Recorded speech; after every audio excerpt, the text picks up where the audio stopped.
Hadisə də yaşanıb Quba rayonunun Xucbala kəndinin Zöhrab Əkbərov adına tam orta məktəbində. Birinci, niyə bu görüntüləri siz montaj edirsiniz, kəsərək paylaşırsınız? Nə üçün?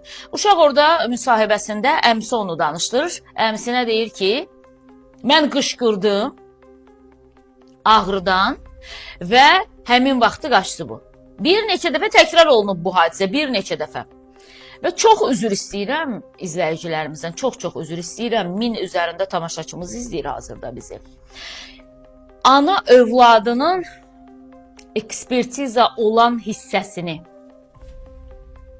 oranın şəkillərini də atıb bizə. Dəhşətlidir görüntülər. Sadəcə indi biz onu efirdə təqdim edə bilmərik. Analar, atalar, valideynlər.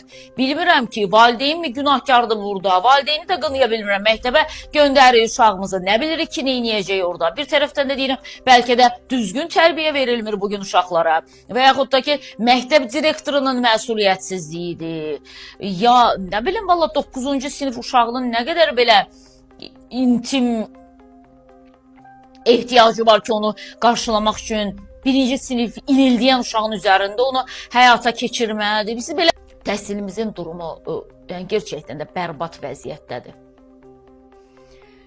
Çox problemlər var məktəbdə, həddindən artıq çox problemlər var. Məktəbdə dərslər keçirilmir, heç kim deməsin ki, 9, 10, 11-ci sinifdə elə dərslər keçirilir ki, məktəbdə dərslər keçirilmir. Uşaqlar məktəbə getmir ki, onsuz da dərs keçmirlər ki, burada İqradan filanla oynayıb gəlirik. Bilirsiniz də, yəqin ki, heç kim əsir deyil. Bugün bir sinifdə 30 şagird varsa, 9, 10, 11-ci siniflərdən danışıram. O sinifdə 10 şagird güclə dərsə gəlir. Niyə güclə dərsə gəlir? Çünki repetitor yanına gedirlər, hazırlıqlara gedirlər.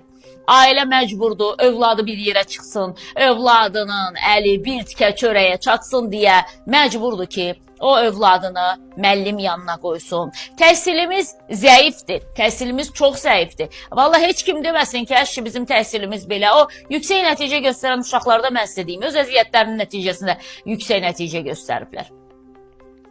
Müasir təhsil metodikası, müasir təhsil metodu. Vallahi o deyil, o metod bizə heç zərrə qədər də yaramır, zərrə qədər də.